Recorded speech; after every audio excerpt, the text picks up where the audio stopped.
Sveiciens no Latvijas valsts mežiem! Šobrīd atrodamies izcirtumā, un tūliņ es jums parādīšu, cik daudz dažādi materiāli mums ir pieejami šajā brīdī, kad lielie koki ir aizbraukuši. Šobrīd mums ir pieejamas dažādas miziņas, sūniņas, ķērpīši, zariņi, kas iepriekš nebija pieejami vai kurus iepriekš nebūtu ētiski ievākt.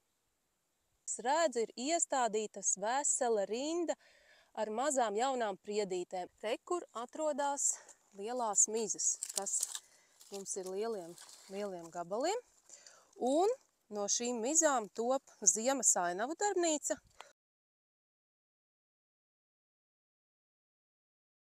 Un maskas. Šīs koka šķēlītes noder gan kā paliktnīši vai dažādi radošie pamati, gan kā ugunskura malka, piemēram, Līgo svētkos. Formīgi zari, tas ir tas, kas patīk mājdzīvniekiem.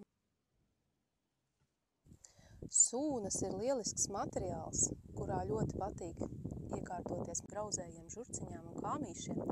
Sūnas labi uzsūc mitrumu, un grauzēji var tajās ierīkot savas guļamvietas.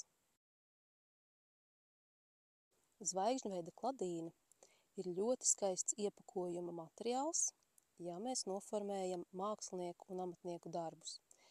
Šajā ķērpī ļoti skaisti izskatīsies Latgales melnā keramika vai apgleznots porcelāns, juvelieru darbi, arī dzintars, kas kontrastēs ar sirmi pelēko toni.